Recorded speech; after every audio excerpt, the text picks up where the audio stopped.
Hey guys, hope you're all well. Right, as you can probably tell by the title, not all things go to plan. So, as you're aware, we are coming to the end of the RM. I thought I was in for a nice, easy day. But something the other day actually, sort of, I started questioning something on it. In fact, it was when I just dropped this off the bench and got the XT on the bench, just took my wheels off to have the tyres put on. The clutch weren't engaging because it didn't have the gear lever on at the time. Luckily, my friend was here and he just lifted it off and lifted it back onto the bench. And I basically thought nothing of it since then. So I've just come to have a mess about with it, and I've put the gear lever on, and something's not right. Now, this is the way builds can go sometimes.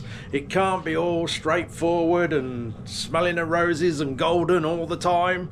So I also like to share the problems as and when they occur, and this is a problem that we've got to solve. It doesn't seem to be engaging gears, and the clutch is not. Well, the clutch is working actually. I initially thought maybe the clutch is stuck. It was a brand new clutch, it went in the bike.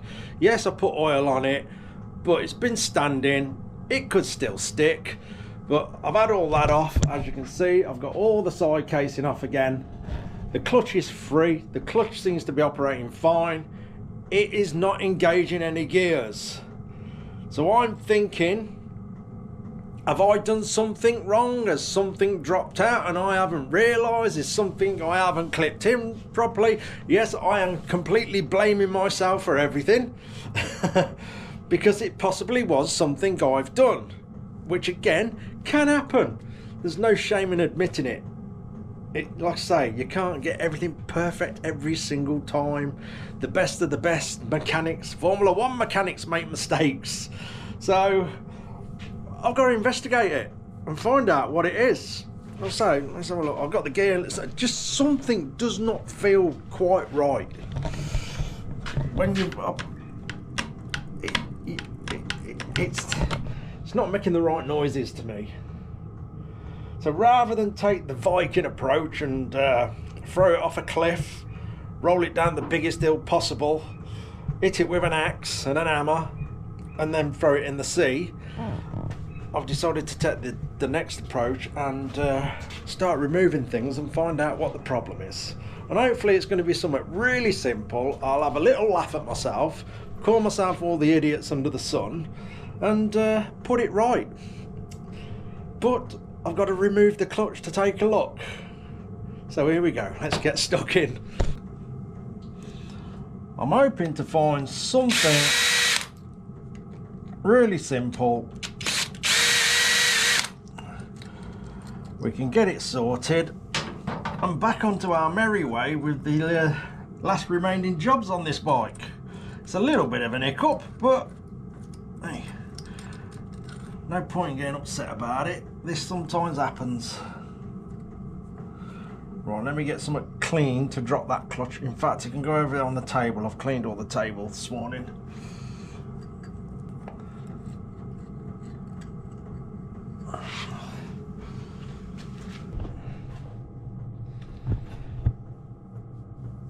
Right. Clutch basket's off. Spotted it straight away, which is brilliant. I'm just like, how on earth did I manage that? Unless something's jumped out some way, somehow. But I'm actually 100% blaming myself. Let's take a look. Right then. Now, I am pretty sure that this little bit here should be sat in that little bit there.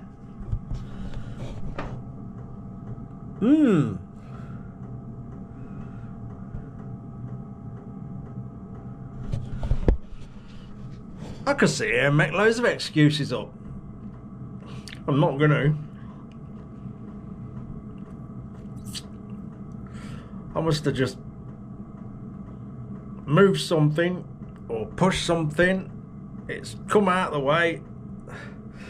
I can't see me have like willingly put it together like that. Then again, who knows? All it takes is the phone to ring. I'm not making excuses. Shut up. Shut up. You've done it wrong. You made a mistake. Take it on the chins and put it right.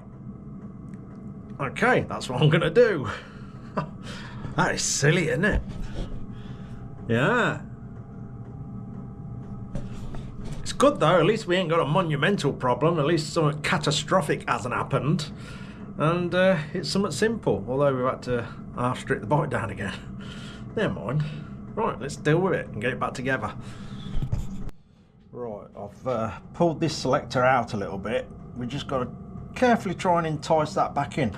I'm just looking at this now. I am hoping, see if I can get you closer. Hold on.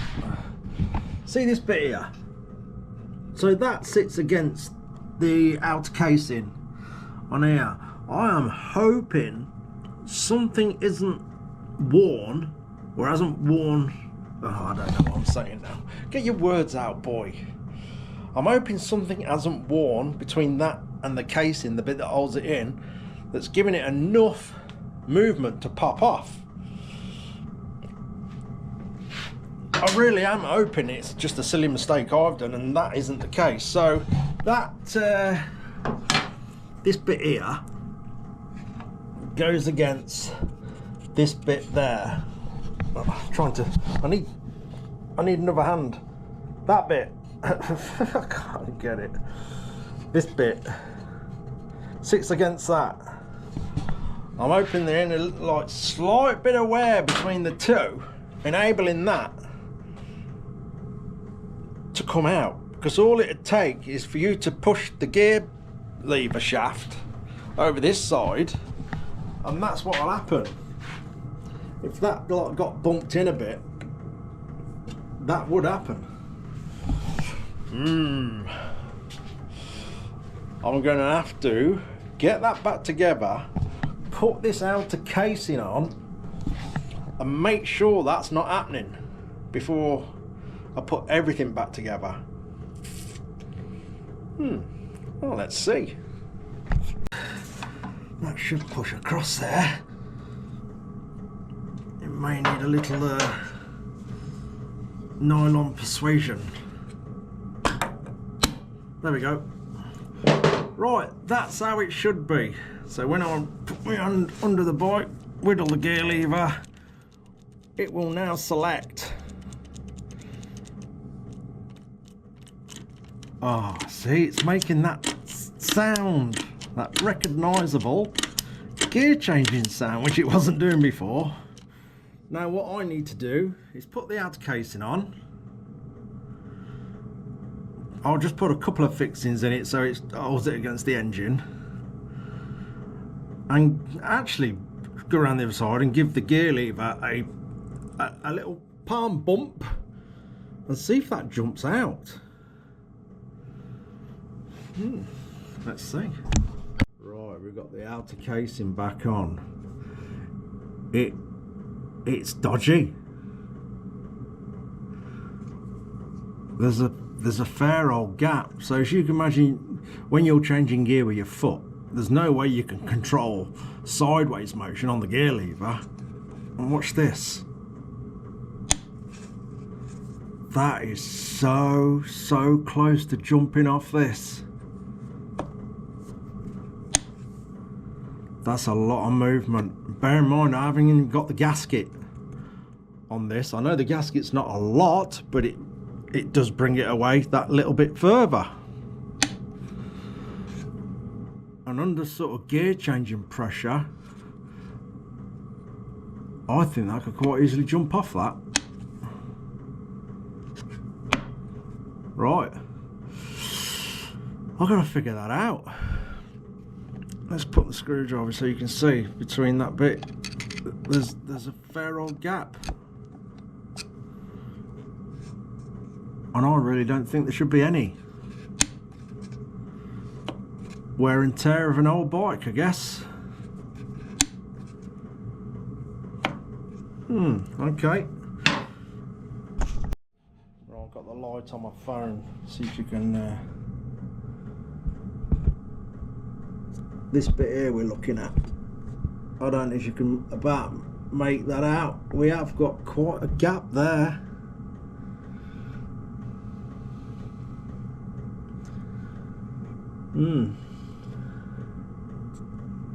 It's a bit of a, not blaming anything, it's a bit of a weak point on the design of the bike, isn't it, really?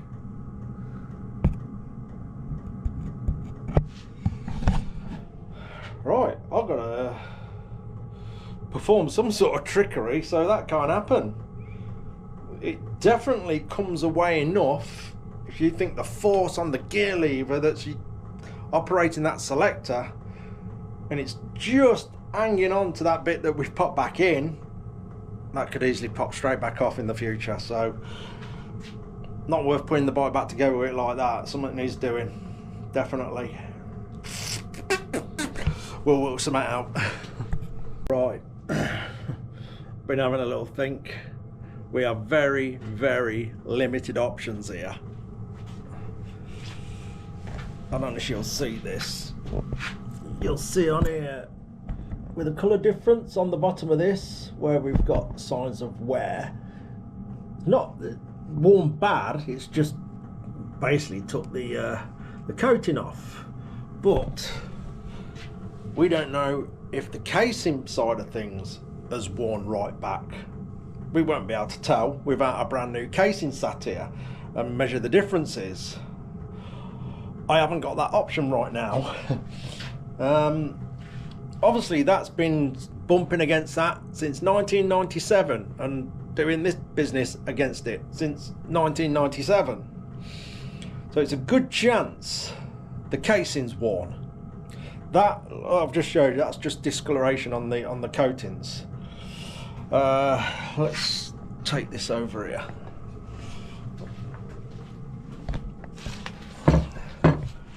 This is the bit that could be worn. You can see signs of the rotation on there of the selector, so it could be worn.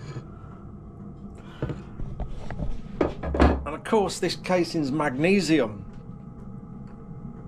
so I ain't just going to pop off around the corner and get someone to repair that. Probably most people would probably turn it down actually. Dodgy ground, magnesium. Welding it in any sort of way, I think it sort of can be done, but you're not just going to pop off up the road and have someone have a look at it. So my only option is to probably very, very, very carefully drill and tap this and pop something in there that will reduce that gap. It ain't like it's under any immense load or anything like that. It's just to stop that selector coming across and jumping off what it's jumped off. Yeah, that's the only option I think right now. That's all I can think of. I don't really want to disturb the selector itself. I don't want to be drilling that out. I don't want to be removing all of that. Like I say, I definitely don't want to be drilling anything in there because of all the swarf and mess off the drilling. I really don't want to do anything to weaken that part of the bike. I'd rather do something with the casing. Like I say, all it's doing is stopping this coming this way and jumping out of this.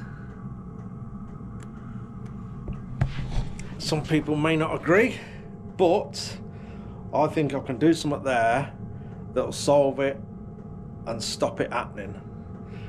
Because if I just go and put it back together, I'm pretty sure that'll jump out.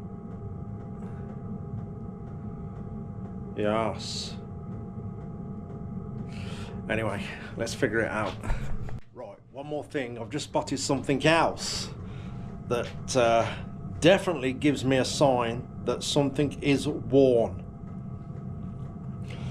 Obviously on this bike we replaced the clutch basket and everything on this bike. The whole clutch is brand new. But there's another little telltale mark on this selector. Right here, look. As you can see that. That has been against the back of the old clutch basket. So 100% definite this has been coming away too much, because that bit of the casing is not holding it in. See it there? So yeah, we've definitely got to do something to stop that happening.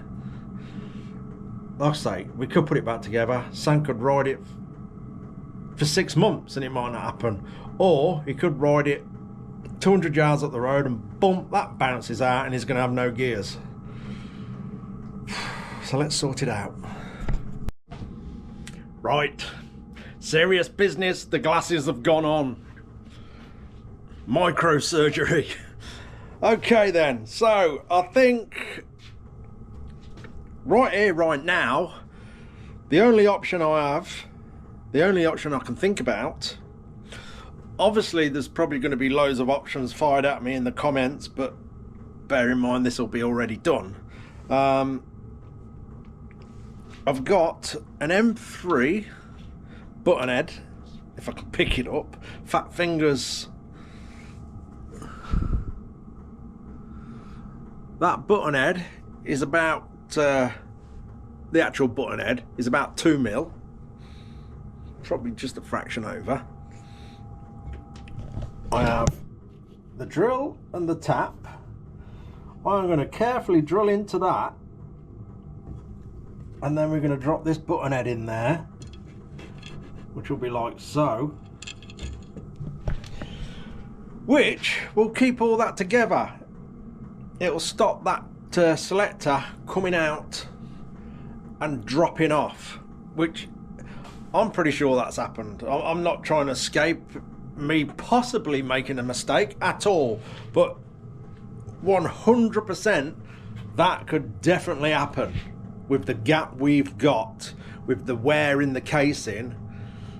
That definitely could happen. And like I say, you can see the telltale marks of where that's been hitting the back of the old clutch basket, so it has been able to sort of come out too far. As you know, in a gear selector you can push them in and out to a certain degree. They're not always absolutely solid, especially on older bikes. You can like get that gear lever and it'll clink clonk in and out a tiny bit. That's clink clonking a bit too much. The case of just even tapping a new gear lever on would have sent that off. That would have sprung off. Anyway, I'm going to very carefully drill into that. We're going to drop that in. We're going to thread lock the hell out of it, although it can't go anywhere. When it's in, it can't. Impossible, totally impossible for it to come out. So yeah, that should solve the problem. So I'm going to quickly have at it and get that done. Then we'll drop the casing back on. At the end of the day, if it ain't quite enough, I won't thread lock it straight away.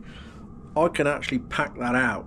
This may not seem ideal, it might sound terrible, but this is definitely going to work. It's going to solve the problem and stop any major issues occurring in the future. Right, some drilling. Okay, I've very carefully done a little centre punch mark in there. Bit of preparation now. We've got 2 open bearings this end, so I'm going to put some tape over there so we don't want any debris going into them.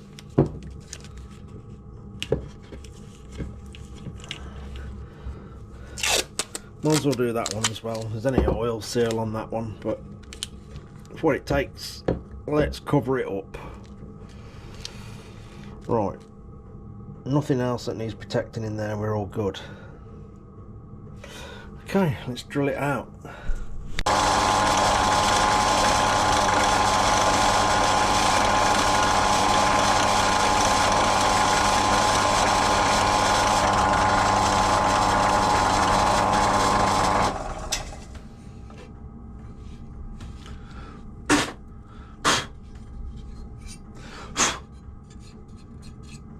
as well.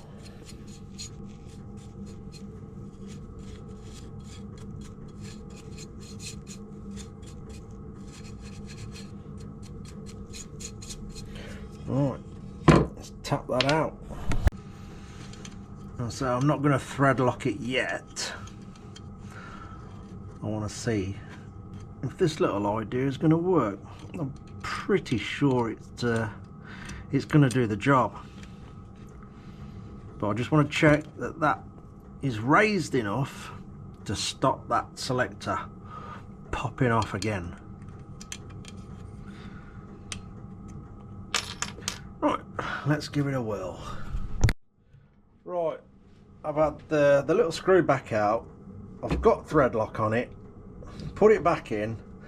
I'm just going to take a glance off it now until we've got the gap closed up.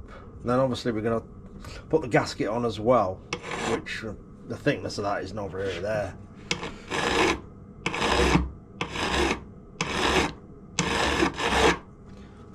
Right, I'll do a bit at a time. I'll try that. Right, got it back on.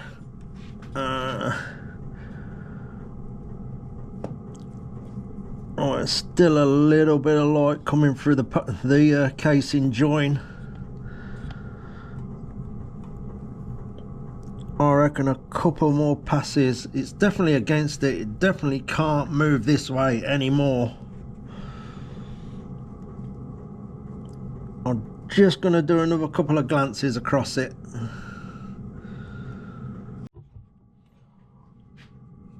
I think that's going to be the one. In fact, I'm pretty confident I'm going to put the gasket on as well. Right, I'm just getting a couple of fixings into this now. And I want to double check that it's selecting all the gears fine. Now we've closed that gap off. I want to make sure this arm is moving nice and free, which I can move it with my fingers, so I think that bit's alright. But I'm just going to double check around the other side, select all through the gears and make sure it's all behaving as it should. Right, all sorted. I've got all the clutch back on. I've tried it all again, making sure all that selector moves. It's absolutely fine. The difference being that can no longer creep out with that big gap that we had and pop off. Whew, that again, these things happen when you've done some you know, a complete rebuild, bar splitting the engine. You can sometimes have teething problems, put it that way. At least I know now in my own mind that is never going to jump out. I know to some people it may not seem the ideal repair, but we didn't have a lot of options, to be honest with you. So I'm pretty sure, in fact I'm definitely sure, that is not going to turn into a disaster. Like I say, it's just against that selector. All that selector does is notch up and down. It's not rotating on that that little M3 I've just put in. It's literally rocking on it and it's stopping it popping out. I'm guessing it's just the casing that's worn out over the years. You know, it's a 1997 bike. It is going to have a lot of wear and tear. So I'm guessing it's just that, and it's just give it enough gap for that to pop off. You can see on that little other telltale mark that at some point was bashing against the back of the clutch basket, the old clutch basket. I wished I'd kept that now, because I bet I would have found marks on that as well where that gear selector has been rubbing against it. So yeah, it's all going to be good. It's a tiny bit of a setback, but now I can get on with the rest of the bike, the brakes, and just again double, triple check absolutely everything. It's always worth it, rather than going at it like a bull at a gate and creating more problems. I'm sure any of you guys who have messed about with bikes all over the years have encountered certain things, and sometimes complete disasters. this happens. I remember one of my first big bikes, Z1000 ST.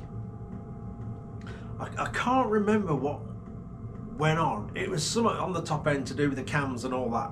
Can't quite remember what it were. Anyway, all they needed to come out, everything needed repairing. And on them, you have like cam buckets and shims.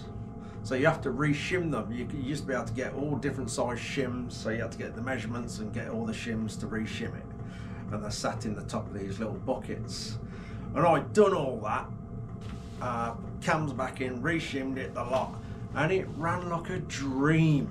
Best it's ever ran. And I'd done miles and miles and miles and miles on that bike, till one day I was riding along with this almighty bang and clatter. And still to this day I don't know how it happened. So on the cam lobes, as they come down and touch the shims, press the valves down, that somehow picked up a shim, threw it out the top of the bucket, and that shim comes straight outside of the engine. Great big hole. Couldn't believe it. I don't know, maybe some debris had got through it. It managed to like grab the cam bucket and throw it straight outside of the engine into a big hole in the side of the engine. That was a nightmare. I'd done miles on it after the rebuild, miles and miles. And yeah, mechanical things, eh? Sometimes they can test your patience. Anyway, I think we're all going to be good with that. Like I say, it might not look the best thing to do, but if it was on a rotating part that was spinning, then no, I wouldn't have chose to do that. But like I say, all it's doing is stopping that little selector that rocks up and down, popping out too far. I'm happy that that's going to be okay. Right, I might as well leave it at that. Don't really want to film me putting the rest of the bits back on, but it's quite late again as usual, so I'm just going to pop that casing back on, put the rear brake cable back on, and then I'll be back to where I was. I'll just concentrate on the brakes and things like that, and get this thing finalised. Minor setbacks, it happens. Anyway, that'll do. Cheers for watching, guys. Take care.